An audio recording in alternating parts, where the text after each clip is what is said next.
Hello, everybody. Welcome to this Hello. evening's show.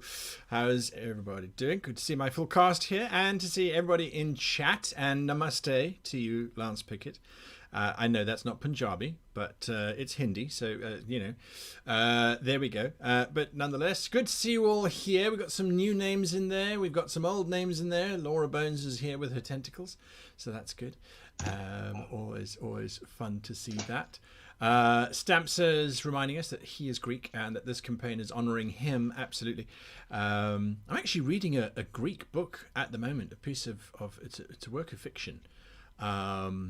And it's so bleak. It is about the time of the fall of the Athens Democrats, when Socrates had to kill himself because they outlawed logic in the city. You weren't allowed to think logical thoughts.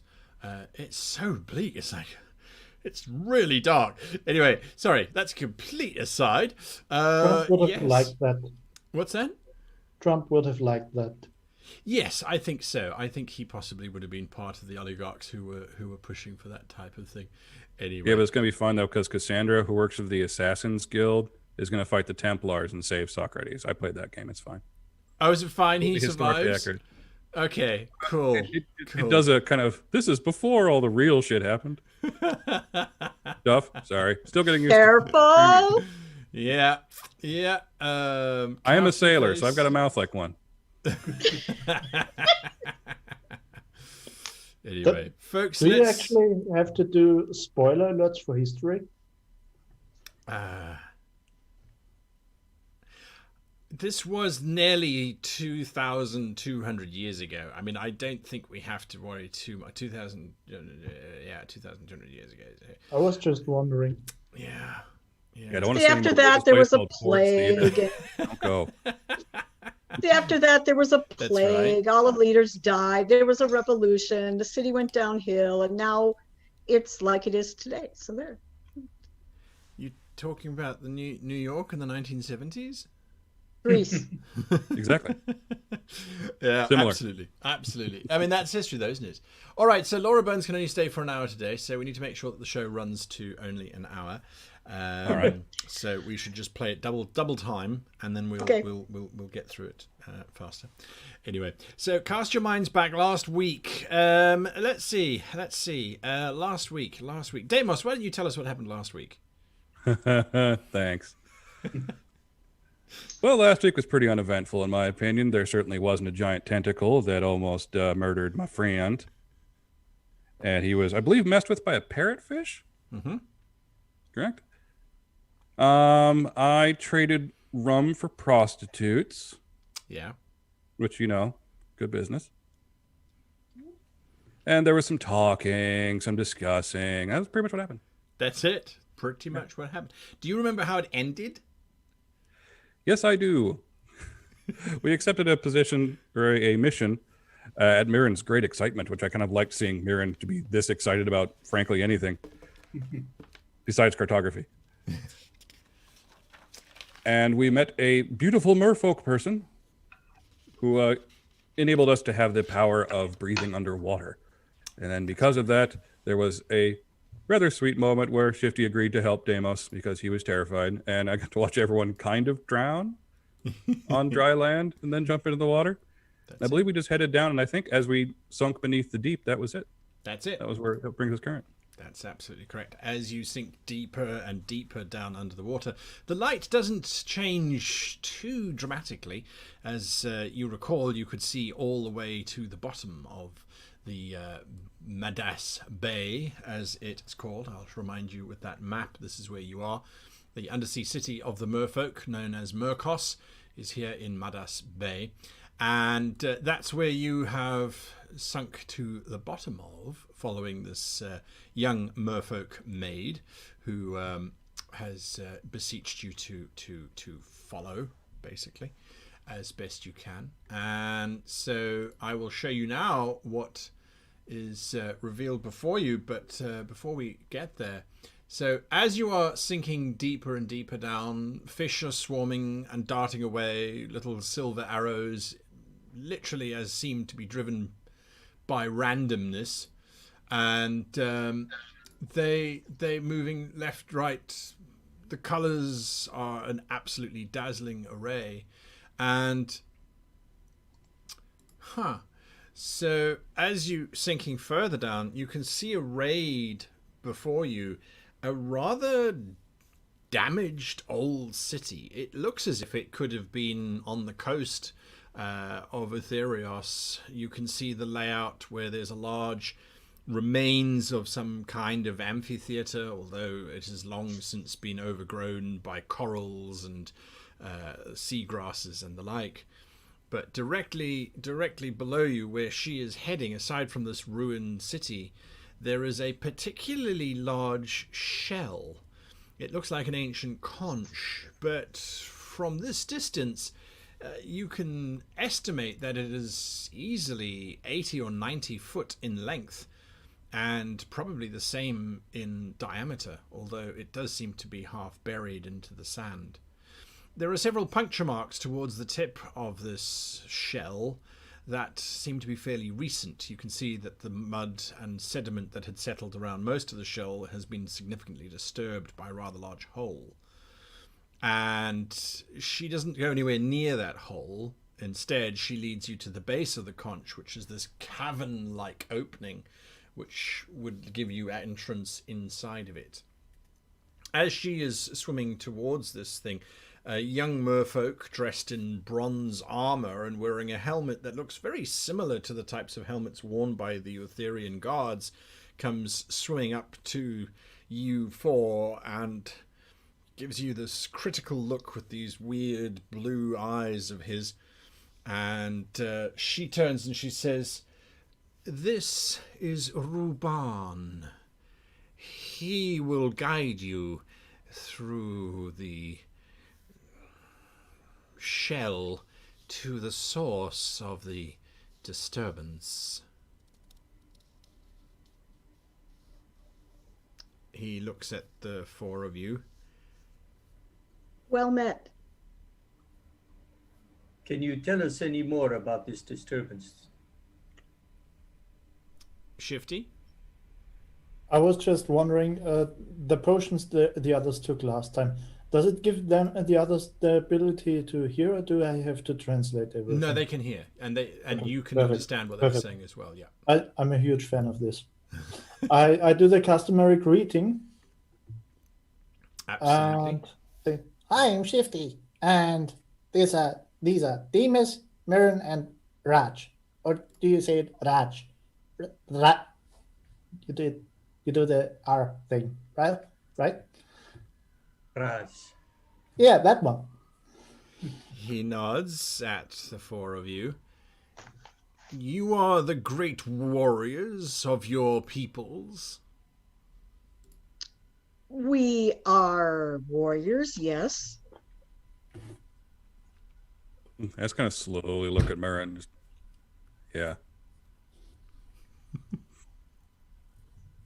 We have quite a bit of experience between us, yes? "That is good. Follow me. You wish for more explanation," he says to you, Raj, as you start swimming down. Yes, we would like to understand this problem before we try to tackle it. He pauses, as you realize is something that they are used to doing halfway between the conch and you, and he turns. "It has been some time.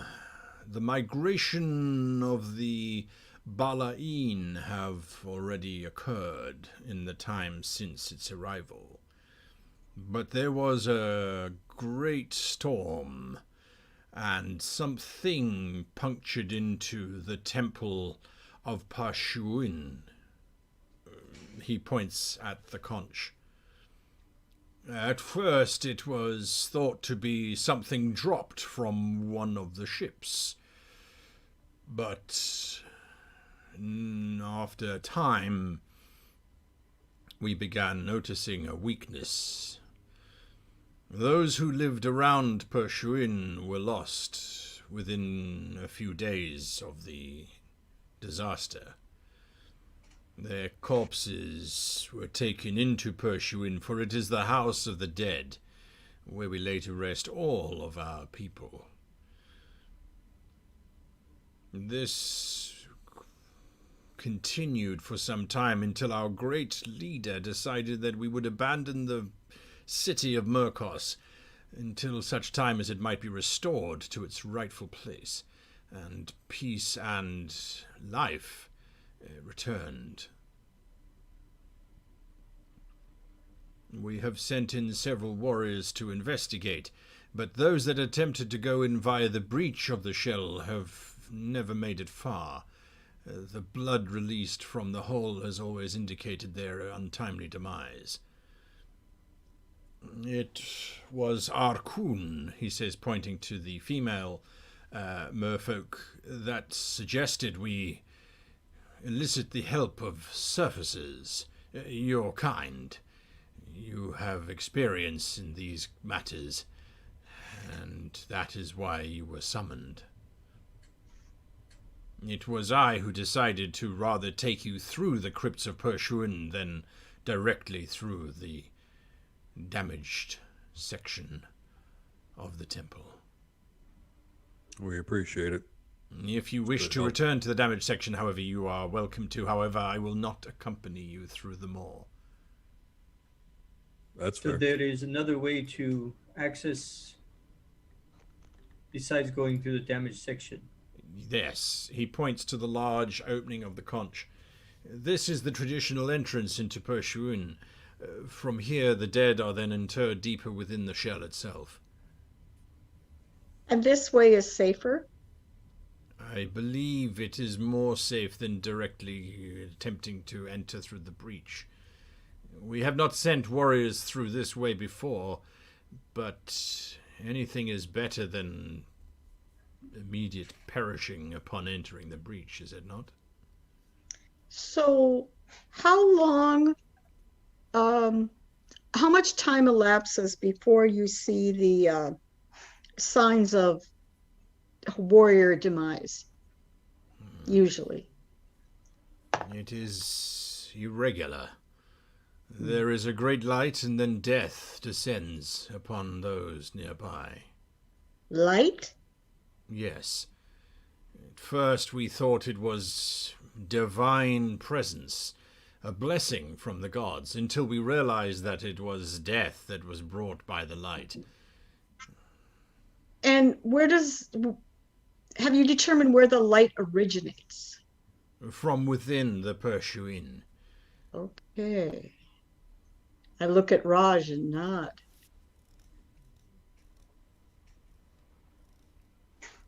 You guys know what it is? Right. I don't. You're all nodding. Nope, but I have a sneaking suspicion it has something to do with the light above. Armosikala. Similar to the lighthouse, yes.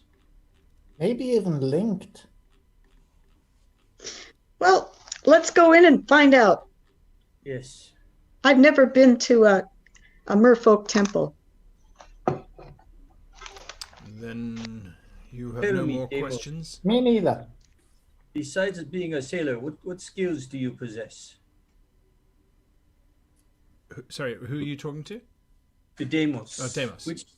Yes. Oh, hit things. Yeah, you hit things, all right? Macrame. He can also throw me. That is true. All right. All right. We've tried it many times. Landing is the hard part. Yeah, I'm still Okay, working on that. well, then let's try to enter. Can I ask the merfolk guy really quick? Is it dry or like this in there? Is it always water, or is there like Yes. there a part It would that's be not water? impossible for us to enter if it was not. Oh, I didn't know that. Huh. All right, javelin it is. Then let us Right. enter. If there are Let no us further make- questions. Nope. Stealthily. I'm lining up with the merfolk. Ready to go. All right. I just Guy, had macrame to my backstory real quick. Sorry. I would like. Sorry. Yeah, go for it. You like? I'd like to use my Druidcraft spell to see if the not the weather, but the currents and clarity of water and such things are going to stay the same or change. All right. Go for it. Give me your check. Yeah, it's a spell. Oh, it's just a spell? Okay. Yeah. So you cast the spell, and as far as the weather is concerned, it's going to be a mild day above, and down here, as far as you can interpret, well, of course you know what you're talking about because you're a Seabolt. Sorry, what am I thinking? Down here, it's going to be pretty good. There might be a current later that brings in some silt with maybe a dash of sardines running, but otherwise it should be clear. Okay, I'll look at demons. Food might come by. Yes, it may very well do right. so. But aside from this, at least it's going to be nice, the water. Maybe not down there, but we'll see. Yeah. Just So- be ready to run if we need to run. I'll be. Swim. All right, so I'm going to give you a sense of what's been going on. Sorry, I've been having some interesting challenges with my desktop here, so that's why I might have been a little bit laggy in the conversation. But yes, so you arrive at this entrance. I'm going to give you a vague idea, and I know it's very dark, but unfortunately that is the lighting conditions that are down here. I'll try and illuminate the stage a little bit more so you can see what's going on as your eyes are adjusting to the aquatic environment. Let's sort of leave it about there. You can see the outline of Pershuin is this large black shape. This is the shell itself, and you can see just how big it is. I'll show you some more as I move it over. You can see just from where you are just how massive this shell is, and some of the old ruins that are nearby. Just this large shell. Now the entranceway that you're standing at is the very front of the conch, which normally you would blow into or you'd listen to at your ear. That is what is presented in front of you. However, at that exact moment, there is a burst of light that emanates from the front of the shell, from this area here. It'll get there shortly. From this front area, there is this beam of light which surges upwards towards the water, towards the water surface. And I beg your pardon. I'm so sorry. I am so sorry, everybody. As it surges upwards, as this blast surges upwards, Ruban turns to all of you and says, "Get back!" I need everyone to give me an initiative check, if you please. Initiative, you said? Initiative, if That you is- say. And if you got less than a 7, raise your hand. Okay, great. Mirren, you said you were actually moving closer towards. Well, I was lining up right next to the merfolk. That's I right. don't know if I can move my token. Yeah, on here, I'll so move. I'll move you. Don't worry. Let me. That's good. All right, so I'm just going to snap you to the grid so you can sit on the grid properly. Okay, so yes, you were moving towards him. Everybody else was getting back, I hope, following his suggestion. Murin, he grabs you and he shoves you backwards. Do you resist? No, All right. this is a surprise. Wow. Okay, well, he got a 19 for his shove, so he pushes you back a whole 7 feet because you're underwater and there's lots of drag and lag. And as he does so, this beam of light shoots up to the water's surface, and you watch as his flesh turns this ghastly grey, and it starts to be sucked inside the shell, the flesh, and then he screams a moment. Yes, Shifty? Could I try and use the spell Shape Water to create a sort of an icy shield or disc between him and the light? Well, the light is emanating from the front of the shell, about 120 feet away and about 50 foot up. It hasn't touched him at all. It's he's literally was exactly where he was, looking at you, and you see that he is sort of being vaporized in front of your very eyes, to use an expression. And for a moment he kind of reaches out, and then all of the skin gets ripped off, and his musculature gets ripped off, and then his bones get sucked inside the conch itself. And then the light vanishes.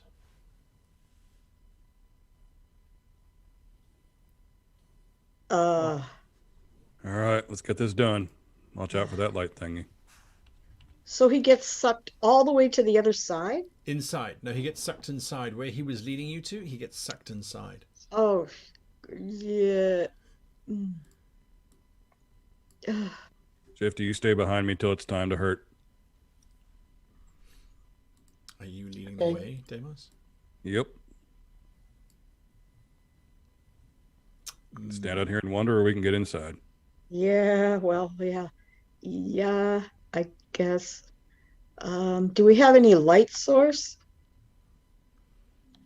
Well, let's just go. Figure it out later. Can't use torches down here. That's right. You can't use torches underwater. Deimos, you swimming in first? Yep. All right. As you swim in, you're going to notice, hopefully, some illumination happening. And these massive spike-like teeth are lining the one side of the wall as you swim in. Who's following Deimos? Who's next? I am. Murin? Oh, Raj, are you- okay. Shifty's faster than right me. on my back. Yeah. So Shifty's right on your back, and then Murin. Raj will also be very close. That's where it's safe. There's a giant sailor man dude thing there. All right, so I'm just going to put Shifty there for now. Yes, there are these giant ancient teeth which seem to reach out in a spiral around you. And you realize that that's just the internal structure of this conch shell. That there are these spines sticking out of it. But there is an old door directly in front of where you are now standing, Deimos. I turned to Shifty. I know a guy named Fibonacci who would just love this place. He's always talking about spirals. Oh yeah, he was he was an old alchemist. Yeah, yeah. Heavy Yeah. drinker. Heavy drinker. Always used to doodle on his napkins. Always just circles. Circles. Was he into foppish hats too? That's where I got the idea. Yeah. Ah. So Don't you're touch used to creepy. Used to is a strong word. I'm used to having to fight stuff. So So what does this door look like? It is made of a similar structure to the shell, that except that you can see that what they've obviously done is they have used other shells to composite it, if you will, and that is what they are using to make its shape. So it looks almost like the corpse of a shell being used to make a door out of. Quite ornate, but also quite plain. The inside of the shell has got the strange sort of pink hue to it. The doors themselves, however, do appear to be slightly ajar. Yes, Shifty. Maybe it's a stupid idea, but is one of those giant teeth in its shape and length, vaguely usable as a replacement for my scimitar? Oh yeah, absolutely, absolutely. You can swim over to one of them. You kind of look around. There are literally hundreds forming these spines pointing down at you, and yeah, give me an investigate check with advantage.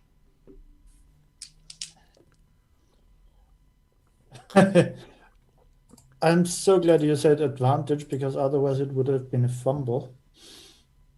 That way it's going to be 8. Glorious 8. There you go. You kind of look at them all. You find one that would be perfect, but you kind of grab it and you realize that it is solid. It is not moving at all. No! You need a hand Venus? there, little guy? Yeah, hold on. Can you help me? Yeah, I'm I'll going to swim over, examine the door. brace my axe against the thing, and then just kick down as hard as I can at the base Alright. of it to snap it off. That's what you're doing. Mirren, sorry, you said you were doing what? I'm going to examine, just look inside the door that's actually ajar. Okay. And Raj, what are you doing? Raj is casting detect magic to see if he can learn anything about what just happened.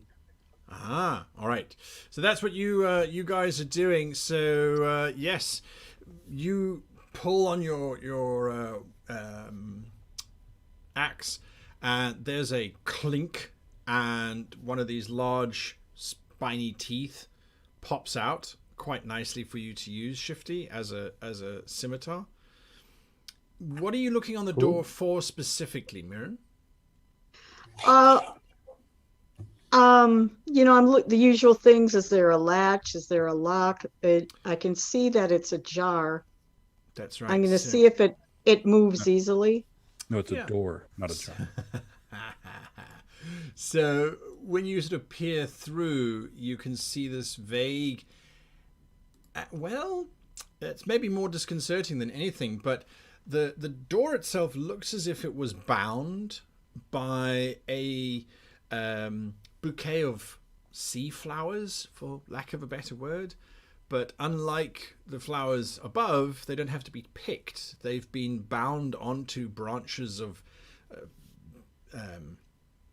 actual trees and then interwoven into this garland, and then the sea anemones have grown upon it, so they're continuously flowering, and their tentacles and tendrils are moving around.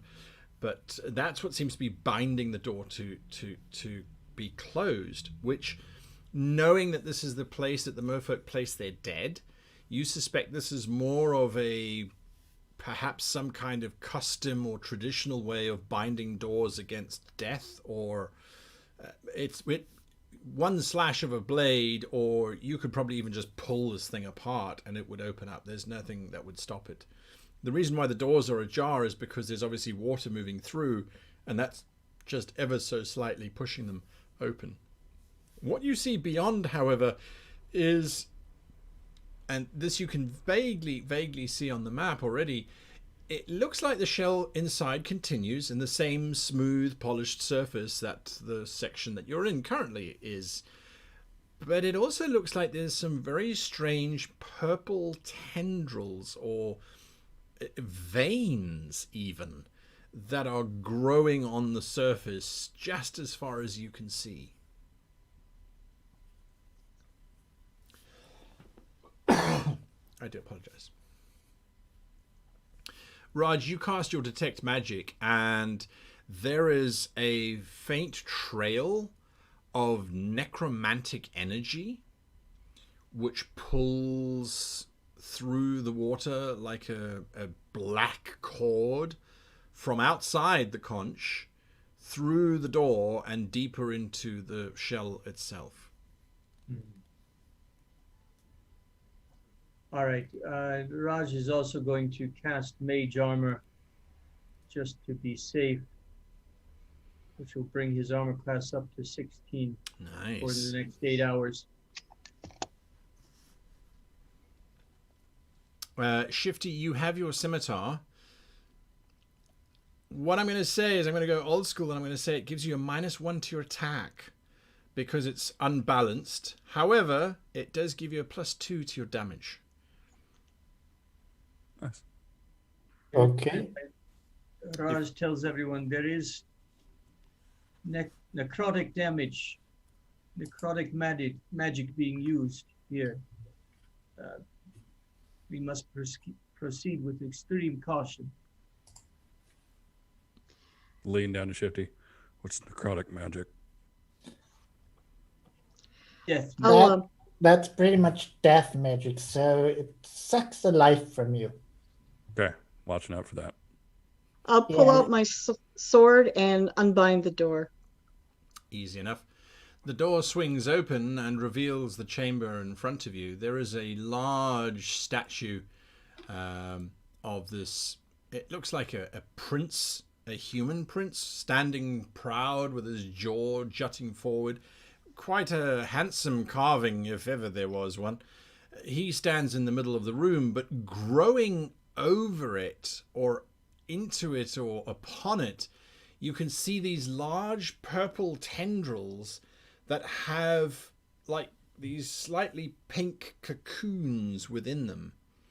And inside these cocoons, you can see humanoid forms in vaguely fetal positions.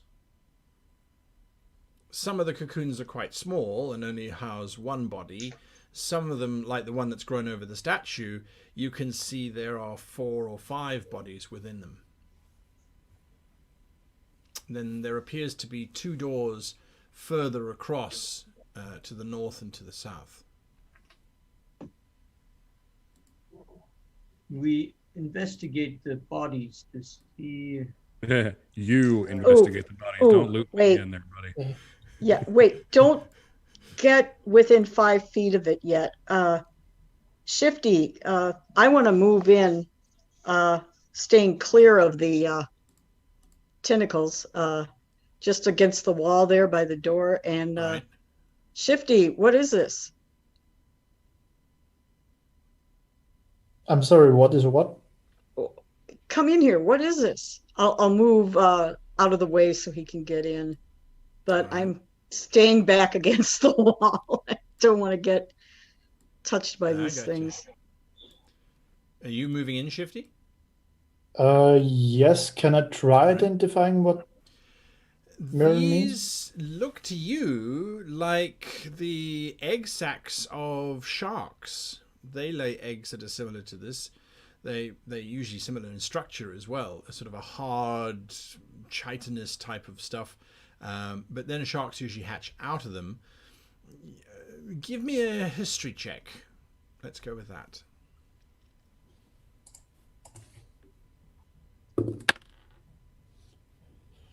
That would be a 12. You haven't spent much time with merfolk, so you're not entirely sure how they bury their dead. But yeah, these look more like shark sacks, sometimes called shark purses. But yes, that's what they look like to you. Okay, those are shark sack, egg sacks, pretty much. Guy, Yes. I would like to try and flick. I do have rations with me, right? Yep. Whatever you had with you when you jumped off the ship. Okay, the sandwich is soaked anyway, so I'm going to flick it towards the tentacles and see what they do to it. You push this very soggy bread, which is already breaking up as it's trying to drift towards them. It gently bumps against the side of one and floats there for a little bit. Deimos, are you still outside? You going to join these guys inside? Yeah, I'm gonna snap off one of the other teeth, and then come join everybody inside. All right. You can note that you have a very large tooth or spine, conch spine, it would be called technically. Raj, where are you and what are you doing? Raj is trying to take a look without getting too close. Your detect magic lasts for a while, doesn't it? Or is it no longer active? It can last up to 10 minutes. Okay. There appears to be necromantic magic in each one of these sacks. The people in There's no movement within. do they? Ah, What do they look like? Are they all humans or any other races? When you look at them, you see there's arms, there's heads, which are slightly distorted. Oh, and then you see a long tail. So it's probably a merfolk or something that has a very long, spiny tail with no legs. okay. Well, Like the remains of Merfolk, warrior- you would guess. keep moving me down to the southeast, one more square Gotcha. as I look at it. I'll do the same with the northeast. Just have me That basically gets you mirror. right up next to a small one. Yeah, keep going. You're going to go To the- between them? Yeah, All right. Shifty? figure I can set this trap off at least. Since we are underwater, you have. I know that you have to consider up and down as Of well. course. Yes. So I'm going to check what's going up. Up Up. is the statue, and then about 1.5 feet above the statue are more of those teeth pointing downwards. So it's the top of the cavern. You reckon you could probably swim over these, but you would be clearing them by about 3.5 to 4 foot. Okay, for now, I'm going to stay close to Demas. All right. And I'll try and use the shape water to create a light current to make it easier for them to move. Sure. Absolutely. I will remember that. Raj, you stepping into the room yet? Yes. Yes. Raj is All right. in the room. Raj should be next to Miren. All right. Mirren, you're going to continue? Yeah. I'm just trying to see if I can snag one of those sacks safely. Too bad I don't have. Well, I'm thinking about it. I don't have a harpoon, so that's probably not going to be my job, but I'm just looking at them and trying to figure them out. So they look like merfolk, maybe. Could be. Would make sense since this is the grave of the merfolk. Yeah. Hey, are there any other creatures in the water that have long tails and kind of like faces? Besides the Yeah. merfolk? There's Merrow. There are... no, Merrow are the only other ones that come to your mind. Shifty. Well, since this is all death magic, those have to be the dead bodies of the merfolk. Now, why is this thing snagging them? Food? Playthings? I have the suspicion that maybe the Kraken had pretty much the same origin. All right. You think these might be baby kraken? No, I mean, whatever goes on in the lighthouse tries to recruit undead things to fulfill some sort of sinister purpose, and so maybe the undead Kraken was enslaved pretty much the same way as the merfolk are here. Maybe it's just an idea. These tendrils reach out towards us in any way? They actually look to be fairly rigid. Almost chitinous or coral-like. But they don't seem to be reacting to our presence? No. Okay, moving on past. There's a door to the top right, yeah? Right. Heading towards that. All right. Raj, you wanted to do something? No, I keep moving on. Okay. Yeah, I'll keep moving on too. All right. You get There's to a a point. door. Mirren. Well, there's a point at which there are really close spines Yes. reaching out to each other, and I'm gonna just knock my sword against one, see what it does. Just tap it with my sword. Oh, so I'm not springing the trap. Okay. You tap it, and there is the dull clink of as if you were tapping stone. Okay, Oh. move good. on. Now, Mirren, you have arrived at a door to your Oh. right, and Deimos, you have arrived at a door to your left, having worked your way around these things. You got a door here. Got a door here. Okay. Which one feels fresher? I opened my door. All right. You open your door. Do you have low light vision? No, I don't. I'm a All right. Goliath. I do not have that, Well, unfortunately. you step into Why, Shifty's here. a bit of a room. Shifty, you were there as well? Yeah. All right. You slip into the room, and it starts to reveal these weird shapes, which you think are the outline of the shell. And again, more of these sacks, these structures. It's dark in here. What do we got? Well, not much yet. Guy, Yeah. do you know what leaves behind such big shells? A shell like this particular conch. Yeah.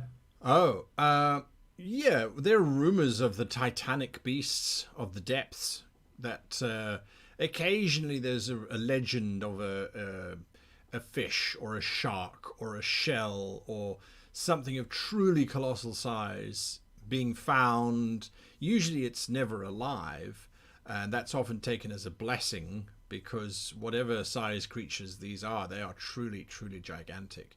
You suspect that this shell has been here for quite some time. When you were outside, it had already been half buried by coral, which is usually a very long time to happen. That's what, an inch a year for coral? Have, sorry, No, go ahead. I just, for some reason, had to say about coral.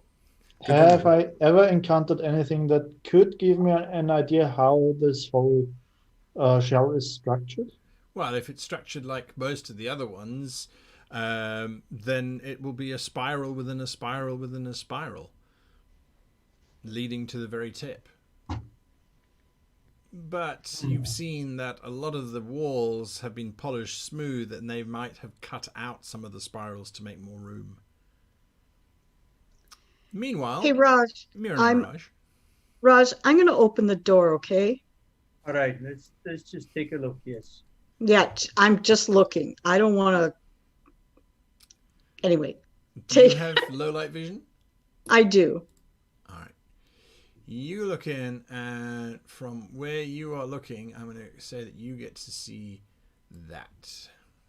So you are seeing another chamber, more of these growths, but you are seeing a door.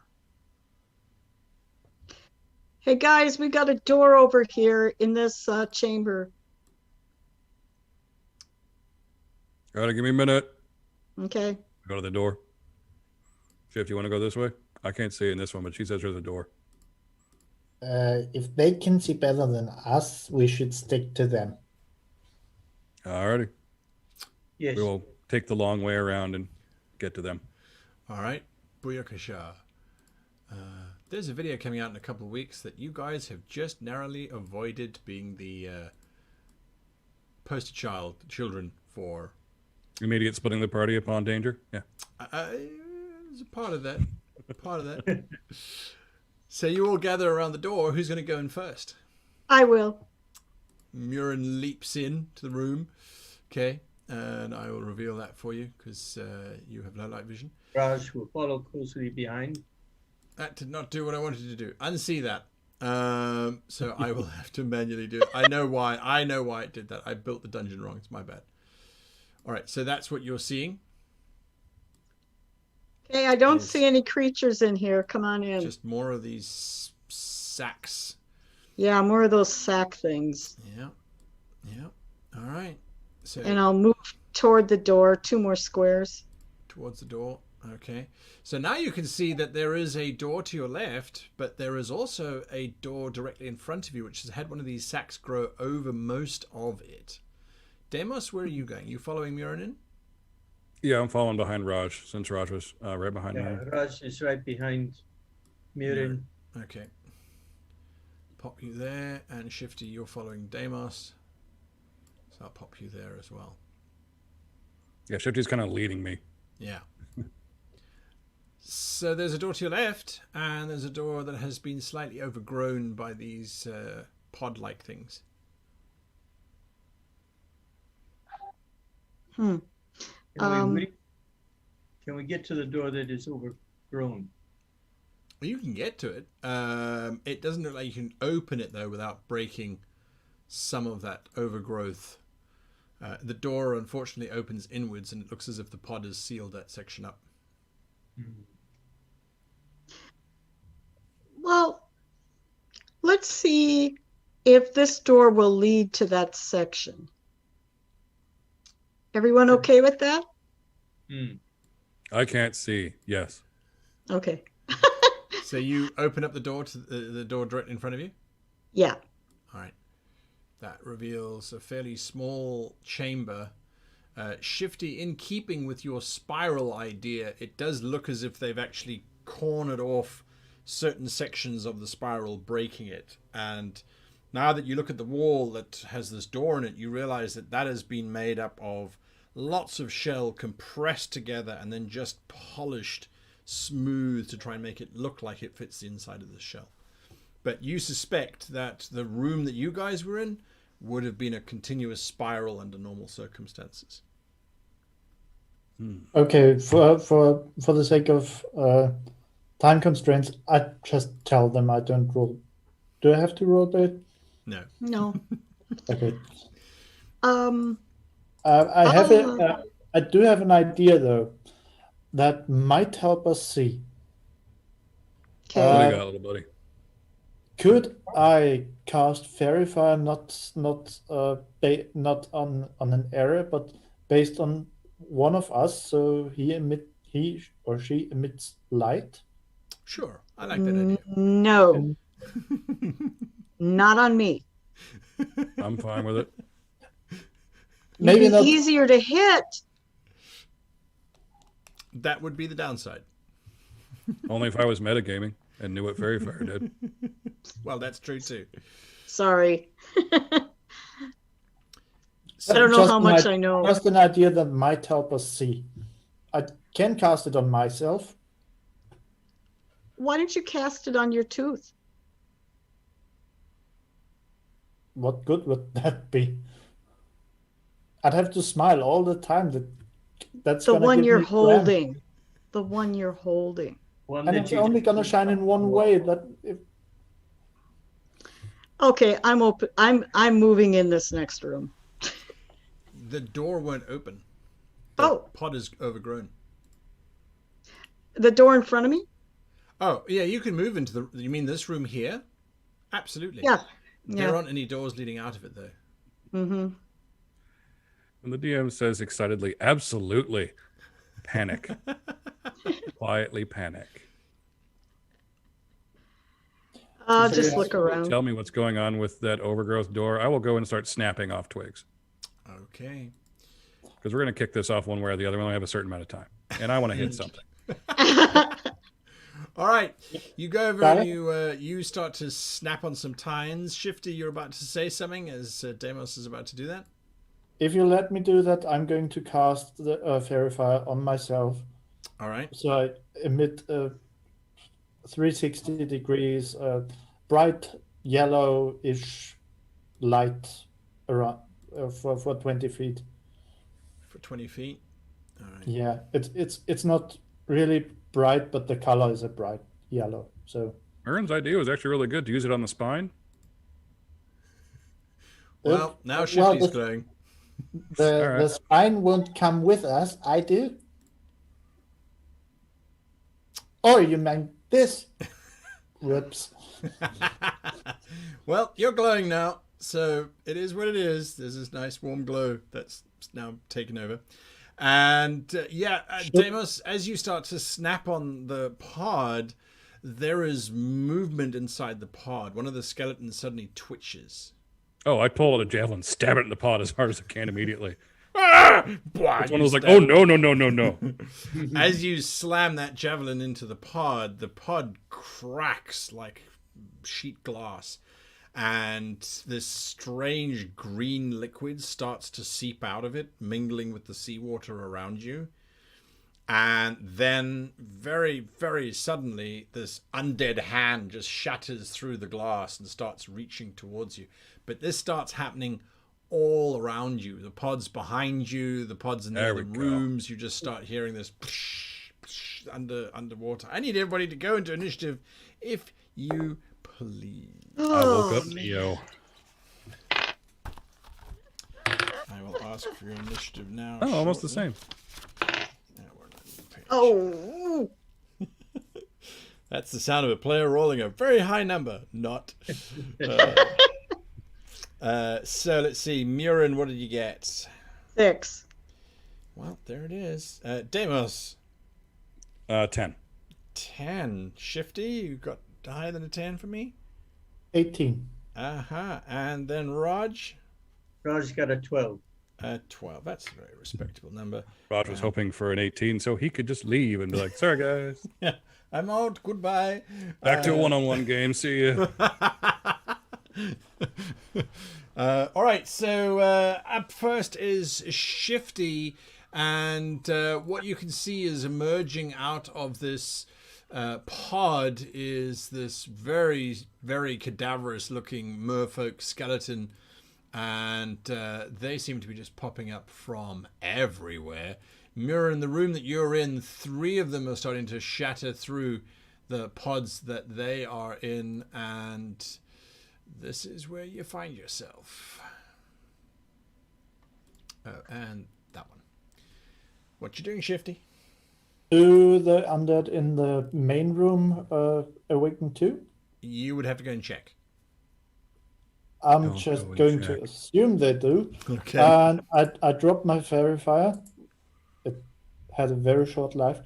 And cast instead spike growth to block the entrance and that undead to the left. You grow, spike growth to the undead to the left. The one next to Raj and Deimos? No, on the map Your left. left. Okay, so the one on its own. Okay, and spike growth is how big? Spike growth is how big? A 20-foot radius centered on a point. It's difficult to read. Within range, twists and sprouts hard spikes and thorns. Okay, so are you centering it on the skeleton? Yeah, so the spikes would end shortly in front of me. Yes, so I'm kind of filling up this section here with plant spiky growth. Let's just make that a bit more visible. Cool. Something like that? Yep. All right, that's Spiky green death. spiky green growth death. Yes. And now that I've done that, I'd like to use my bonus action for shape-shifting Uh-huh. into a giant octopus. Sweet. All right, you shift into being a giant octopus. That's One your day, action. one beautiful day, I'm going to have a light crossbow for each tentacle. One day. We can all but dream. Raj, you're up next. Spike growth has taken over the one area which made the spines even more terrifying. Okay, Raj is going to cast Sacred Flame on the closest The undead one creature. direct in front of you. Okay. That's a Dexterity 13 saving throw. Dexterity. I rolled a natural 18. All right, so nothing happens. Nothing happens. No. All right. I'm just going to give them numbers here so I can keep track of who they are. They don't get names. They don't get names. All right, so that's... Are you doing anything else? That's all for now. Okay. You try and bring your magic forth. Doesn't seem to work very well. Deimos, you're up next, sir. Alrighty, I'd like to, as a bonus action, activate my Storm Aura Rage. You get angry. I get angry. You get very angry.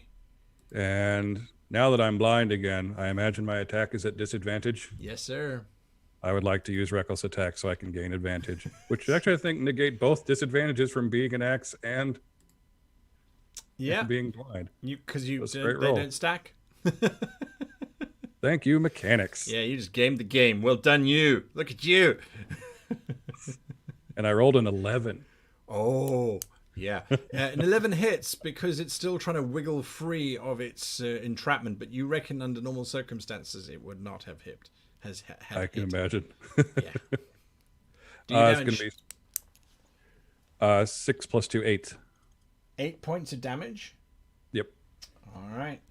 Number one. As you slam into it, bits of bone break and crack, but it's still holding together as it's now starting to claw its way towards you. Shout out to Shifty, get Murrin! That's what you're shouting. It is now their turn. So this one, this little skeleton here, he is 5, 10, 15, 20, 25. He gets to just behind you, Deimos, and reaches out with his undead claw towards you. He has advantage. Oh, he has advantage. That's right, because of your reckless Yeah, if you attack. want to go for the crit. Yeah, that was a 9 or a 9. So neither way, unless your armor class is 10. No, it is not. Yeah, it I is didn't 30. think so. I did not think so. Number 2 here is going to strike for Raj. As you happen to be the nearest one, Raj, unfortunately. It gets an 18. What was your mage armor? It's a hit? Yeah. Yes. All right. It rakes across your flanks, I suppose. Unaccustomed perhaps to floating in water.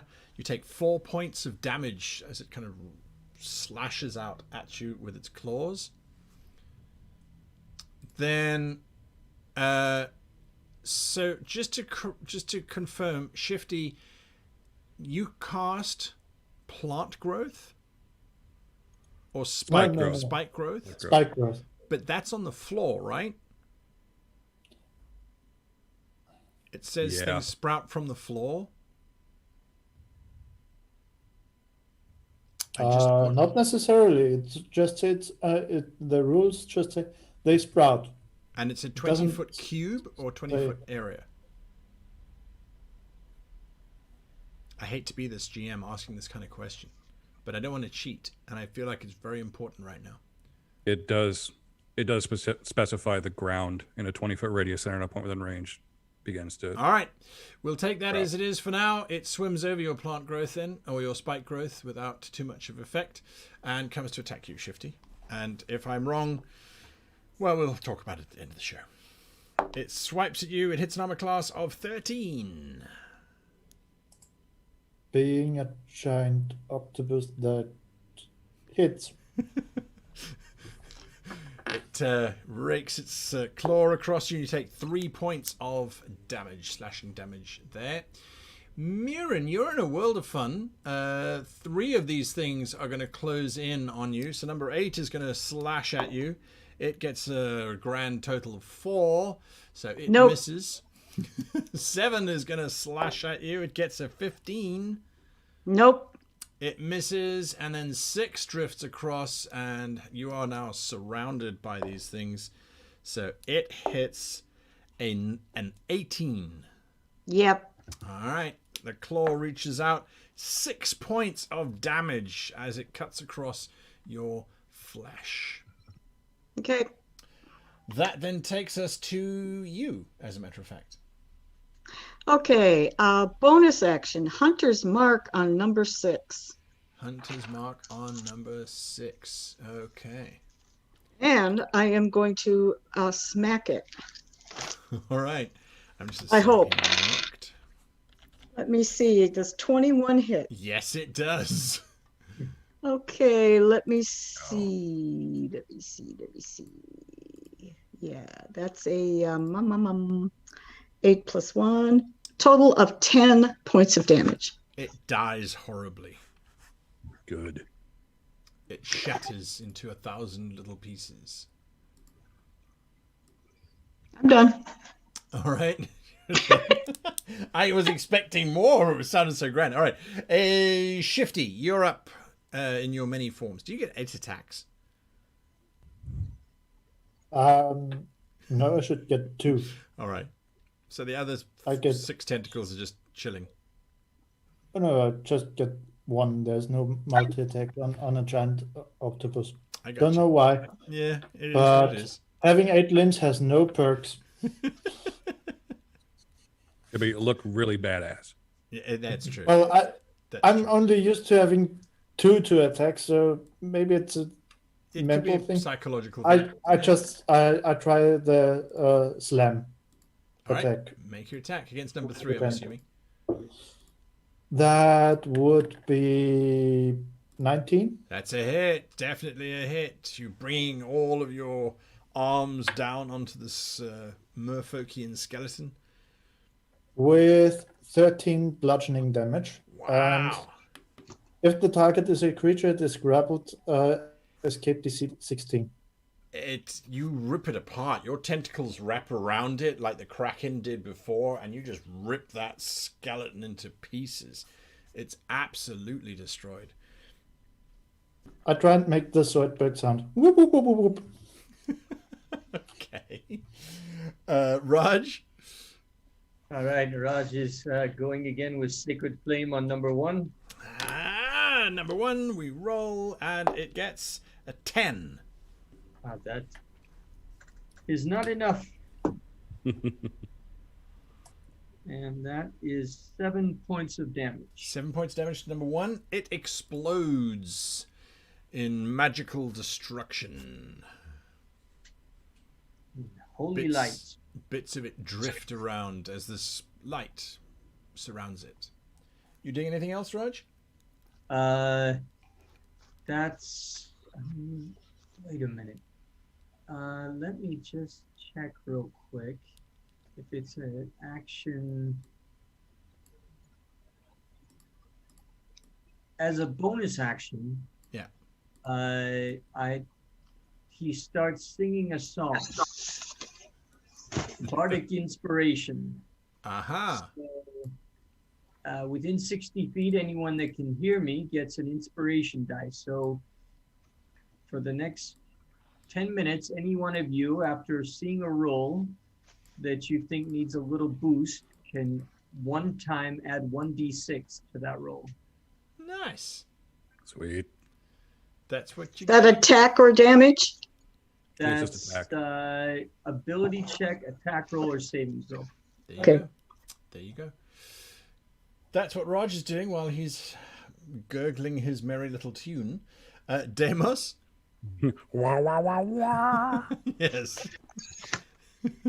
As a bonus action, I'm going to activate, or not, it's already active, but I'm going to use my Path of the Storm Herald to nail number 2. It's going to have to make a dexterity saving throw. Dexterity saving throw for number 2, and he gets a natural 1. All right, he's going to take 1d6 lightning. Okay, sure. Yes. That's 3. 3 points of damage to number 2. Okay. And then I'm going to swing on number 5 in front of me, reckless, so I can get it to a normal attack. Nice. Swing. That's a 25. That's a hit. This great big blade. So close to a natural 20. You realize, Demo, swinging this axe underwater, it is tiring. It I is bet. super tiring. But yes, do your damage, number 5, as you slam into him with your massive axe. 18 damage. It slams against the wall and shatters instantaneously. It just absolutely collapses. There's virtually nothing left at all. Raj, your hair is standing up on end. And there's a slight tingling like pins and needles across your back. And every now and again, a little spark of electrical energy seems to discharge itself across your fur. It doesn't seem to last for very long, just for a moment as Deimos did his thing. Yeah, my eyes have gone essentially full kind of bright lightning silver, and just kind of lightning crackles around me in a 10-foot radius. Cool. A 10-foot radius? Yep, long as I'm raging. Path of the Storm Herald. There is always an aura of lightning. It doesn't affect anyone directly unless I make it. Aha. Okay, there we go. So your yes, all your hair is now standing up on end as this pins and needles is playing across you. Those are your actions. Now we go to the skeletons. Shifty, you see. Let me do some. Actually, I still had some movement left apologies. if I can. Yes. I'd like to get to Marin. Yes, you can. 5, 10, 15, 20. You can get right next to her, or you could stand there if you want. Yeah, right there. I want them Perfect. right in front of me. All right. That's where you're standing. Shifty, you notice pouring through the door. There are many, many more of these things that seem to have now woken up. And they are coming through. They don't immediately attack. This is their full movement that they had to take to get here. Where the hell did that one just go? Okay, it's gone. So I will just unhide these. That one rolled a natural one. It did. It got lost. It drifted upwards into the ceiling and got absolutely lost. You can see 3 more are pouring in, and behind it you can see even more are just waiting to come drifting in and queuing up, if you like, at this particular doorway. Is the door narrow enough that they could take damage from the spikes? Trying to come through? Yeah, I would say so. Sure. That's a good point. Yeah, it would kind of force them into one position over the spikes. That's it. That's it. Good call. What's the damage that they take? Or do they have to make a strength resistance? The damage would be, give me a second, please. Mm-hmm. Would be 2d8 for every 2d4 for every 5 feet it travels and brushes the spikes. Okay, I would say that they will all take 2d4 then. 2d4. Yeah, because they've got to lower down, sort of get through the doorway, and then they'll swim straight up again to try and avoid it. Oh my God. It's 4 a chipper damage. shredder. How much? 4. 4 damage. Okay, cool. What we're going to do is we're going to just assign the same amount to each of them. They don't get any saving throws, right?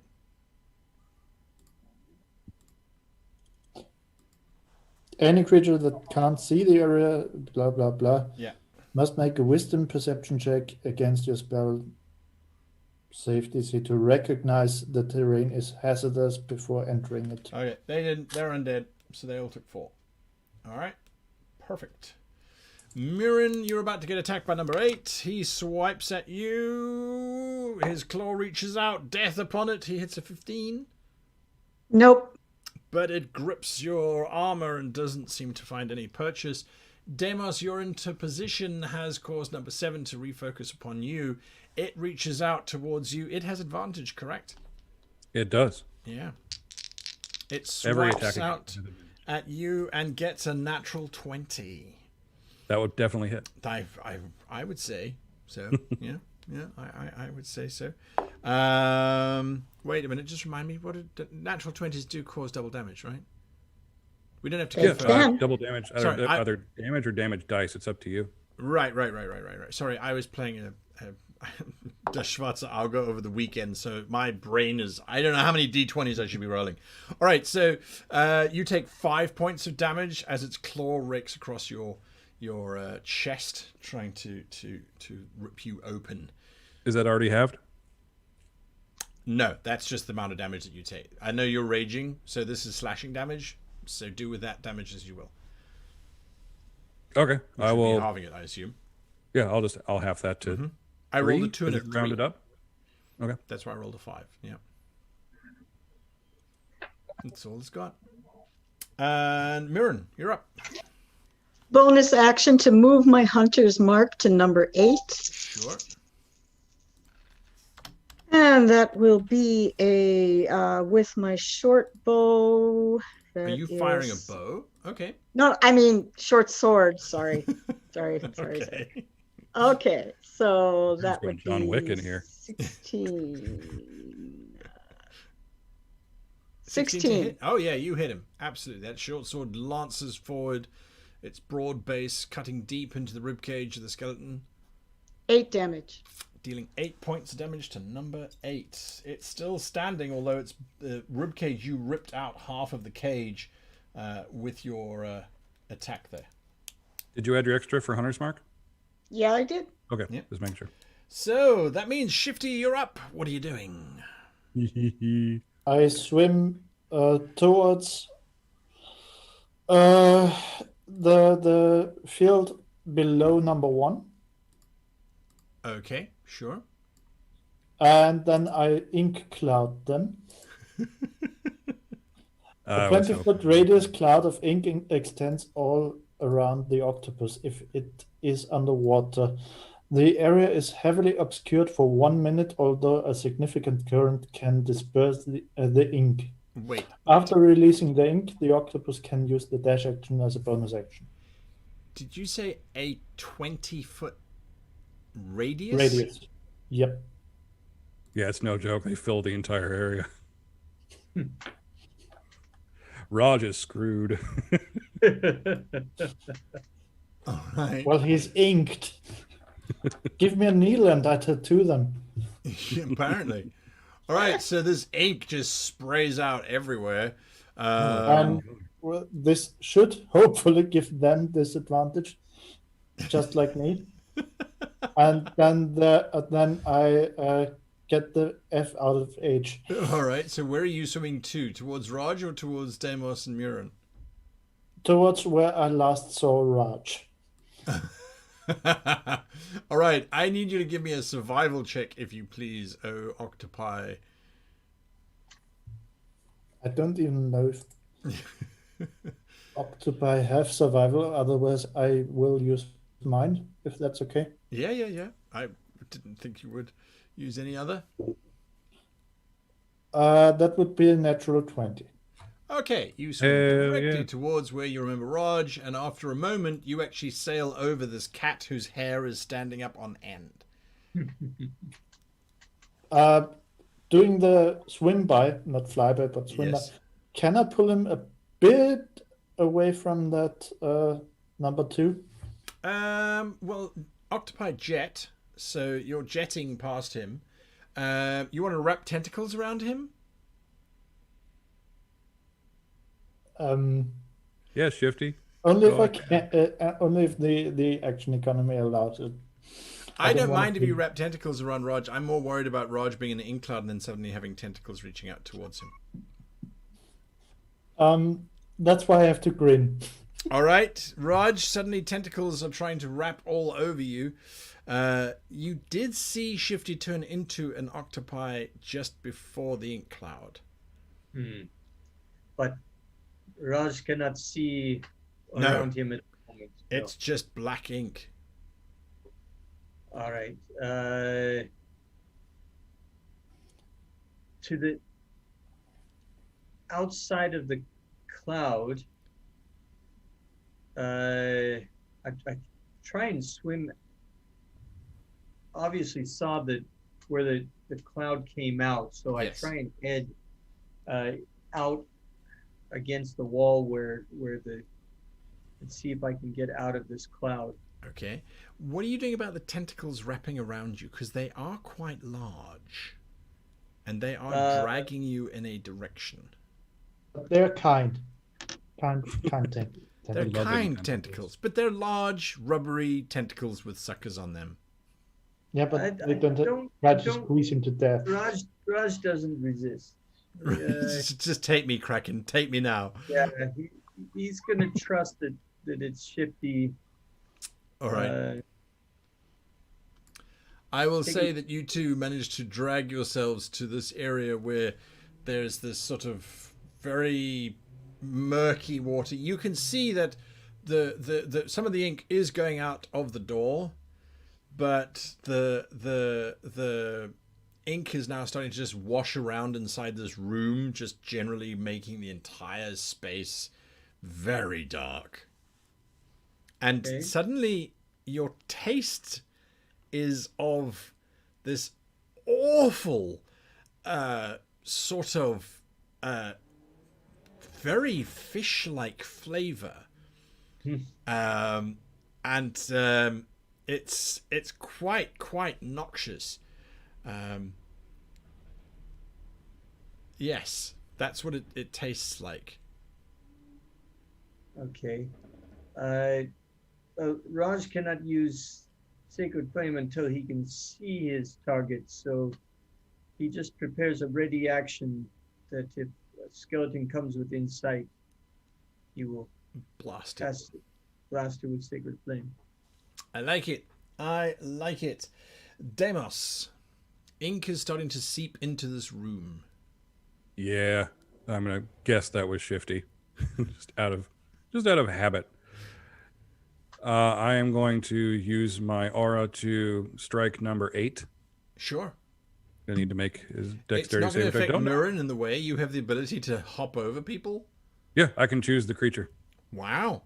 All right. It is a kind of broken thing, and I'm going to use it. What does it have to do? Sorry, just remind me again. Dexterity save, Dexterity save. which There, I don't take my actually hand know and what don't touch it the has to other- beat. It's well, it doesn't matter. You rolled a 3, so unless your magic is particularly weak. Oh yeah, it would have been a 13. Yeah, at the very least. At the very least. So there you are. All right. Yes, you hit it with the damage. Do your damage to number 8. You say. Let's see. 4 plus 2, 6. I take 6. It explodes in arcing electricity, disappearing before your very eyes, Murin. And I'm going to grab Mirren and run her through that door. Number 7 will be able to attack you. That's totally fine. All right, Murin, I are you haven't going to used resist? Reckless, so he doesn't get advantage. Yes, I'm going to resist. Get off me. I can handle these guys. Roll for it, Mirren. Good luck. Yep, it's an opposed strength check or athletics check, if you please. Which I have advantage on Athletics. it Huh? Yeah, as I'm raging. because you're swimming. 5. Yeah, normally you just plant your feet down. But the problem is he can lift you up just as easily as if he can move you around. Deimos, you didn't have to roll a less than 5, did you? I rolled a 21. Okay, no, yes. Murin, you are dragged from the room into the darkness that is the ink. God. I'm going to attempt to remember where my friend was. Uh-huh. I do remember there was a wall this direction. Can I do like a disadvantage perception check or What something? you can do is to give me a get to it? wisdom check, yep. Give me a Okay, wisdom check. disadvantage, I assume, No. because of the inky blackness? No, just a wisdom check. Thank God it's not charisma. 15? 15. Yeah, you sort of do a drift sideways, dragging Mirren with you, and you start to drift into lighter sort of liquid. It seems kind of your eyes are adjusting. It's like, I think it's brighter. I think. And then you see some movement. You see an octopus's tentacle, a bit of Raj sort of floating there. His eyes lit up with energy. And then a Murin who does not look very happy at all. I'm kicking. But the whole scene is made even more dramatic by the fact that everybody is indigo. Absolutely purple in color. So I've got Marin, who is literally madder than a wet cat right now. That's right, and you have one for comparison, so yes. Yeah, I can look and see. I can't see them, but I can understand it. All right, so the undead are now operating in this miasma. Did that use my action? That was a movement, and dragging her would have been an action, I'm afraid. Okay. Yeah, Then my turn is ended. All right. So number 2 is going to see what it can see. It does, in actual fact, no. It's going to attack either Murin or Deimos. I hold my hand up. Please. Tap me. It's actually going for Murin, I'm afraid. 1, 2, and 3. Although I don't think I can hit Murin. It makes its attack. It swings. Its claw reaches out from the darkness. It hits the 17. Ah, yes. Just Oh, damn it. That's okay. Wow. Okay, so it punches through the darkness, and its claws, because it's not really seeing what it's hitting, its claws just bury themselves into the flesh below your clavicle for 6 points of damage. Okay. The rest... what am I doing? See, thankfully I got you out of that room, Marin, where you were doing really fine and into an inky blackness where you can't see the thousands were coming for you. I helped. I was you. helpful. All right. Well, yes, there is everything is silent for just a moment. Murin, you're up next. You can see the skeleton because it's kind of got half of its hand wrapped around your shoulder. What are you doing? Bonus action, move my hunter's mark to that skeleton. Sure. Doing just fine, you big galoot. Yep. Okay, that is easily 23 to Oh hit. yeah, that's a hit. That's a hit. Okay, 12 points of damage. Dies horribly, shatters and drifts in pieces back into the inky void. How long did you say that ink lasts for, Shifty? 1 minute. It lasts for a minute. Great. Cool. Line for 10 rounds. Raj is holding his magic, but nothing seems to come out of this liquid. Already, you think it's getting lighter? You're not sure. There is the door directly behind you, Shifty, which has been freed from its bonds by the attack. What are you doing? Up first is you, Shifty. I would like to use the underwater camouflage ability, which gives me dexterity advantage on dexterity stealth checks, to stealthily peek into that room. Give me a stealth check.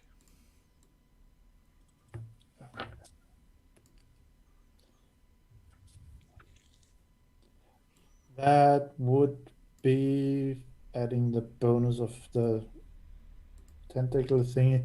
13. You look into this chamber and you can see, I'm going to give you you have low light vision as well, right?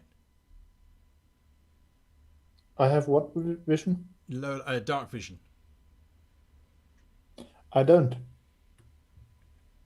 Okay then, don't you see nothing? But the octopus does. Does it? Giant octopus has dark vision 60 feet. Then you see everything. Oh, there it's it does. I totally do. Yes. All right, that's what you see. Thank you. That's what you see. Let me just paint that in there. That's why Circle of the Moon is so boss. Yeah, the room actually has a slight glow to it already anyway. And there's a soft light emanating from your vision. It looks like a bowl, and then a whole lot of skulls have been piled into the middle of this bowl, and it's just faintly glowing pink. But that's what you see stealthily looking through the door that you push slightly open. You doing anything else? Yes, I dipped my one of my tentacles into the inky water and write pretty much everything I just saw to the cleanest wall I can see, so I can communicate it to the others. I feel like that's trying to paint a watercolor painting whilst underwater. I'm not entirely sure the ink is going to stick to the wall. It's like... At least I'm trying. Yes, you are at least trying. You're sort of leaving some sucker print type things, and that's what you're doing. Next up is Also, Raj. I can't see it. Yeah. I don't have dark vision. I'm still boned. How much can Raj does have 60 feet of dark vision? Yes. Can he also? Is there? Yeah. coming through the door that is cracked open there, Yes. does he notice that the octopus has cracked the door open? Oh yeah, there's a soft light that sort of started to filter in. The purple ink suddenly seemed to get a little bit lighter, and with your dark vision, you certainly noticed it. Okay. All right. I tell the others, it looks like we have a way out through this door. And Raj swims through the door. All right. You swim through the door. I will reveal this chamber for you because it is illuminated. Wrong button. And these massive statues loom out towards you. One is a large lion. One looks like a gigantic dragon. And further off you can see some other gargoyle-like shapes. Two other statues. One is definitely from the Temple of Death or the Circle of Death. It's this large cadaverous skeleton holding a scythe. That's to the north in shadow just there. And then it looks like some kind of bearded giant lizard thing that's glaring out at you. But that's what you see as you step in through that doorway. Come follow everyone. That's what Roger's shouting. Yes. On his heels is Demos. You're seeing this close pink enough. glow. Yeah, I'm not close enough. I'll keep my aura up though. You know what? Yeah, I'll cheese it a bit. I will go right to the immediate map left of Murin. Map left into the, viewpoint left. that Is he way. right up next to her on what would other side? Other side. Okay. High left, I should say. There you go. Into The the other murkiness. Into the murkiness. All right. And does this in any way allow me to be aware? I'm asking if my lightning magic-y thing. Oh no. Any Oh kind of no. help with this? You don't Okay, have so, sixth sense. By Murin, you don't have sixth sense with that lightning. Unless it Okay. says you do, but no. It doesn't. It Okay. absolutely doesn't. I was wondering if it was a flavor thing I could exploit. That I will. Beyond all of the Did exploitations. Murin just bounce? Yes, she Or are did. we- She did. Okay. She had enough of your shenanigans. I was actually just going to try to use the lightning around to get one of these jerks back. But if not, if I can't see them, then I will just move to where Raj said there was light. All right, so you're going to move to where Raj said there was light. We don't know what Murin is going to do. I assume she's had a disconnect of some kind. So unfortunately, I'm going to steamroll it and just say that she reluctantly moves with everybody else up until this point. And it's at this point that we will call it a night. And we will see you all next week as our heroes find themselves in this very interesting situation, I have to say. Shut that door. Yeah, we gotta shut that door. Shut that door. I don't want to take agency away from Murin. I don't know. In her current mood, she might go running back to take on the rest of the skeleton horde once the ink clears up. I don't know. So we'll see what she says when she comes back. So yes, guys, thanks for playing. I hope you had a bit of fun in this creepy shell tomb thing. And for those of you watching, just to clear it up, we're using the Dungeon Fog map viewer. We're not actually using a VTT at all. We're using the Dungeon Fog map viewer. There we go. Murin is back, although she's now in different positions, but that's okay. Very quickly, Murin, we're in the wrap-up phase. Do you rush through the door following Deimos along with everybody else? Did he unhand me? Yeah, he's... As soon as I got you out of there, I took my hand off you. Yeah. Okay, then yeah, I'm going in. All right. I was so dragging you to it, so I would get the attack of opportunity from the skeleton, not you. there you go. Whatever. I will say that you all get to the other side and pull that door shut. Yeah. And that is where we will then end for this evening, as you are no longer aware of what's going on behind you. There you are. So thanks, guys, for playing. I hope you had fun. For those of you watching, I will be doing my recap shortly in a little bit. Stick around for that. It does contain spoilers of what I had planned for tonight's session and what I have planned for next week. So bear that in mind. It'll be 5 minutes after we close off now. If you want to hang around for that, it can be a lot of fun as well. To all of you guys for playing, I really appreciate it. I appreciate your time. Thank you. And just a very quick whip around. Anything stick out of your mind, Raj, for this evening? I really, even though I saw it coming, I liked the way that we got attacked. Right. I had a feeling that something was going to happen from the beginning, but I liked the timing of it and what happened. Yeah. That's cool. That's cool. Deimos? Anything? I was hoping to talk more with the merman. He was interesting. I kind of like that he was just kind of gruff and seemed to have absolutely no time for these surface dwellers. Like, I have to have your help, so I'm asking it. Otherwise, I would not. Yes. That and Shifty being, MVP, busting out the octopus. MVP? Really? You think? Oh, yeah. Okay. Oh yeah, I liked it the most. Okay. Oh yeah. Okay. That's a good call. Don't get me wrong, Mern became a turd of pain. Yes, Mirren suddenly started. Shifty entertained me the most. Never piss off a cartographer, apparently. Shifty, what was your highlight, if any? I mean, what your comment on the game today? I liked the whole session. It didn't feel like 1.5 hours at all. So when you said we that's it for tonight, I was looking at the clock and thought to myself, what? How? Why? We haven't done anything yet. Just had one encounter. I know.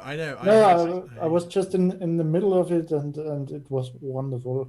One moment I laughed really a lot because I had some pictures in my mind. Was Demas shocking around Mirren, the other skeleton? I had to think of.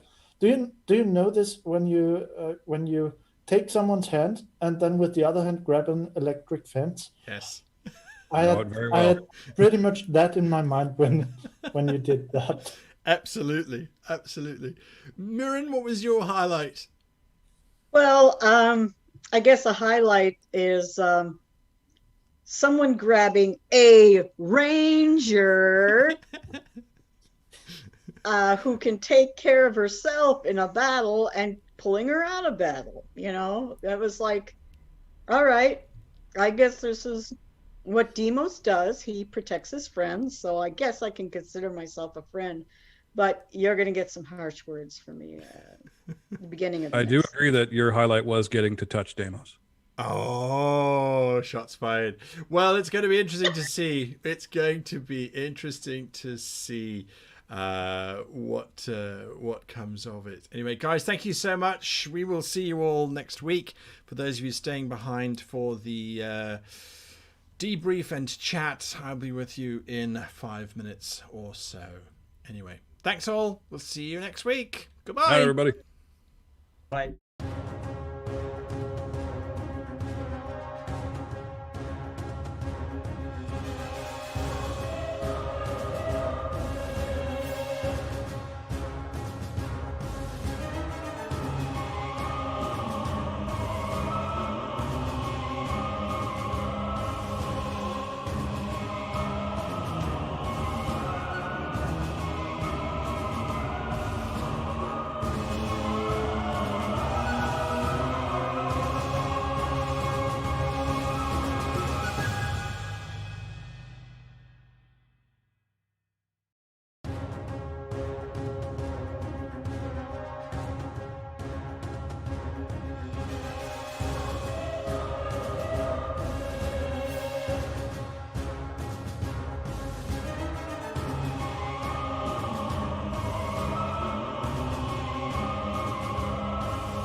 Okay, I'm going to come back early because, well, why not? That was an interesting session, I have to say. That was an interesting one. I'll wait for everybody else to join because I think they're probably still waiting on the 1 minute. But this was a really straightforward kind of adventure plan. As you know from last week, I've worked out that the party, they like to be thorough. They like to move through things. They like to know what's going on. They like to get there. So I thought, well, what they haven't done thus far in their adventures is that they haven't worked together as a team yet. And I think that today's episode highlights that even more, because I guess their idea is that, or at least Shifty's idea, is that they can move deeper into the shell and kill whatever's inside of it, and then float out of the hole at the top of the shell, so they don't have to deal with all of the undead that they've woken up behind them.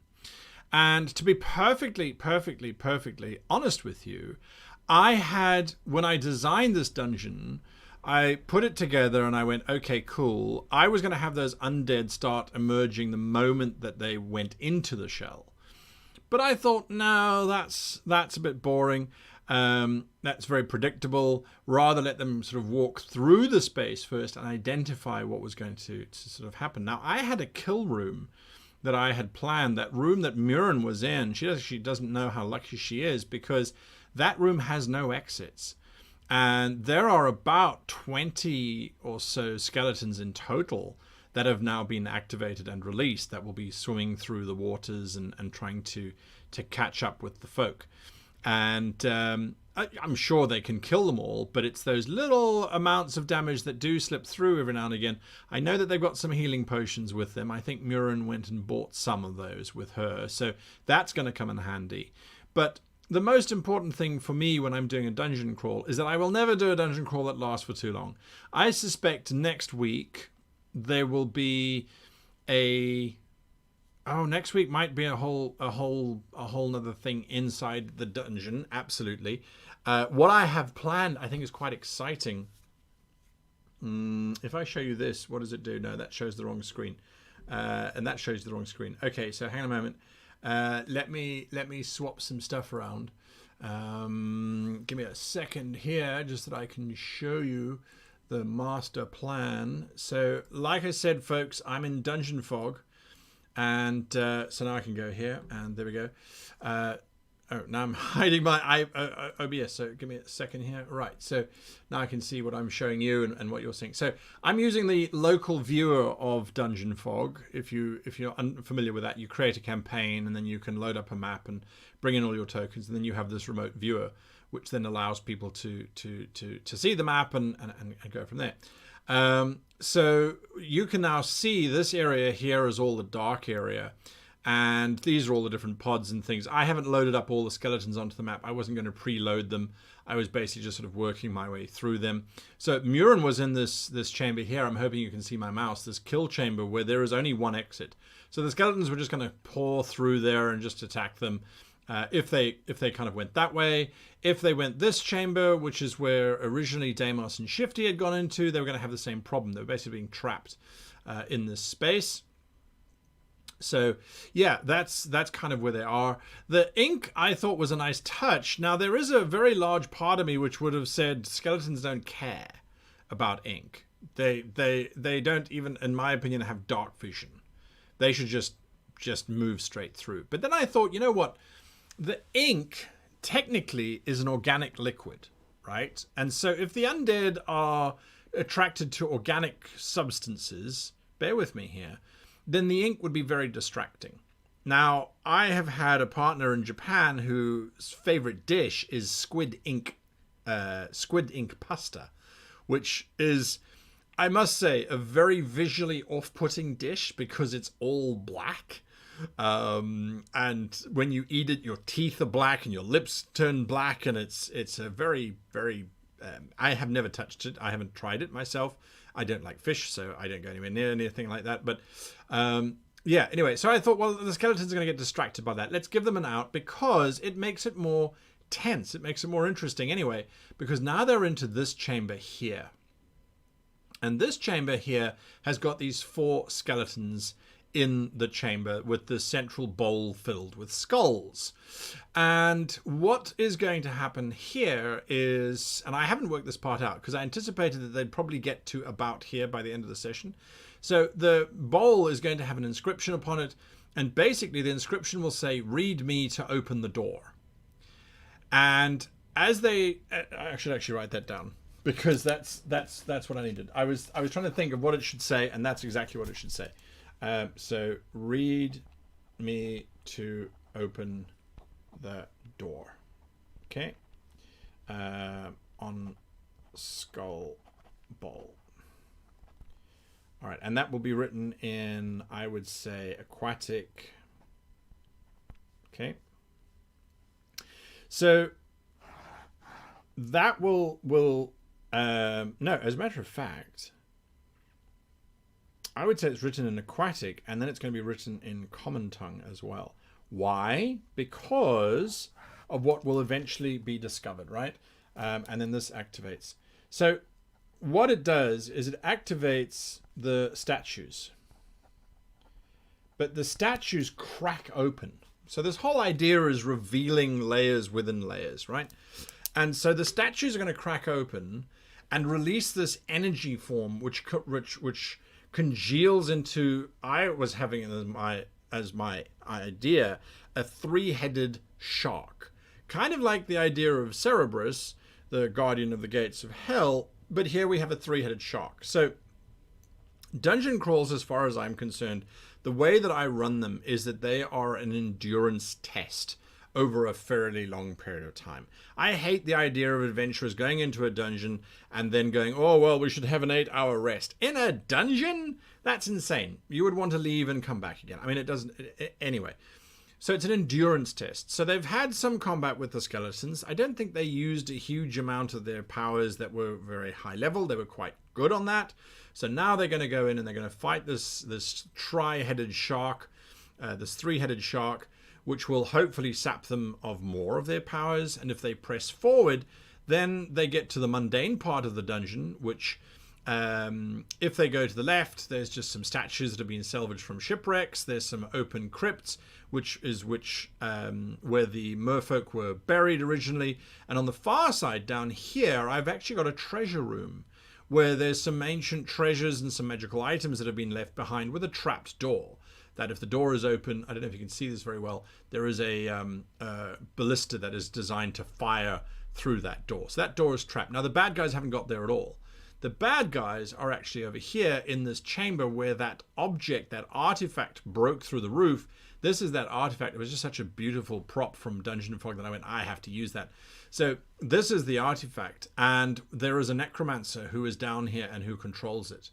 And the necromancer basically has three merfolk around him who breathe life into him because he can't breathe underwater. So he kind of sucks the air and the life out of these three merfolk women in a weird kind of, again, a display of what's going on, because the artifact, of course, sucks life from around it to send up to the lighthouse. So that will be a battle with the necromancer and his three weird and wonderful women that I think is going to be short-lived. I don't think it's going to last for very long. We've already seen Murin suddenly come to the fore with just massive amounts of damage. I think it's absolutely wonderful. Deimos, of course, getting in there as well. Shifty's undoubtedly going to do some weird kind of nonsense. And that's exactly what we want because, well, that's why we like having him there. So we've got all of this craziness and chaos happening, and I think that's going to be absolutely awesome. I think it's going to be really, really, really awesome. Now, C. Randy Gamble, the reason why I like to use Dungeon Fog is that as a virtual tabletop, it is glitchy. It is glitchy. And at the beginning of today's show, I was actually freaking out because the whole thing had collapsed multiple times and it wasn't working. So it was never a focus of theirs, and it is something that I know is on the back burner, but they've got a whole bunch of stuff coming through. But the benefit of it is that it's so interactive. It's like, well, you want to move props around, you want to paint on the floors, you can do absolutely anything that you like. So I thought that was pretty cool, and that's why I kind of use it. A Trarch or Triarch says Blue Sky Blackbird. It's like a Triarch. It doesn't have the same ring to it though, does it? Will the shark heads be different species of shark? Grizzles, I think they should be. If you think of Tiamat and Bihamat and all those kinds of wonderful things, I think it should be actually. That could be quite fun. And it's always interesting to see what hemisphere you're originally from, because people immediately go, okay, if you're sort of northern hemisphere, it's like the hammerhead, the bull shark, those kinds of things. If you're southern hemisphere, it's a great white shark or a ragged tooth shark, which are particularly nasty, or a Zambezi shark is even more terrifying, freshwater shark. Goblin sharks are just plain ugly, but I don't think goblin sharks are particularly dangerous. So I think it should be three of those, because either way it could be a lot of fun. So yes, next session will be this dire shark thing, mega shark. I'm not sure what it is, but yes, we will have this shark battle. Now, something that they haven't tried to do, but they can certainly do it, is try and bash through the walls of this old conch shell, because I have indicated multiple times it's quite old. I killed, what was his name? Ruban, with that light, because I don't think they've all yet twigged as to what is going on here. I don't think that they have really got that down. In terms of this is feeding the lighthouse, and the lighthouse is then sort of pushing it through. So I don't think they realized that yet. So that's why I put him in there, just to die, and again to show that there was animosity to a certain degree between the below and the surfaces. So yeah, I think that's kind of there. Bashing might collapse the shell. I don't know. I've had lots of seashells where you can be pretty ruthless to the interior of it, and it kind of holds its shape. So I wouldn't be too worried about that, to be honest with you. So there is something to look at that. Yeah, I see Laura's not there to kick it, but we're nearly done with this anyway, and I don't think it's spamming too much. I mean, what a clever idea though. It's like we'll get 1,000 computers to just watch your channel and boost you up there. It is a big problem. So anyway, right, I don't know, were there any questions that you guys had about today's show? There were a couple of rules questions, like that thorny growth. I mean, I really appreciate what Shifty's trying to do in terms of using interesting alternatives to combat, like the ink, like the growth. But I was like, well, they're swimming, they're just going to swim over it. And I think that's also one of the things that makes underwater combat interesting, is that you are in a three-dimensional environment, so you can swim over stuff, right? But yes, it's an interesting one. And the electricity, I noticed also someone in chat was like, wait, you're using electricity underwater? And I'm like, and it's salt water, which is really conductive. So so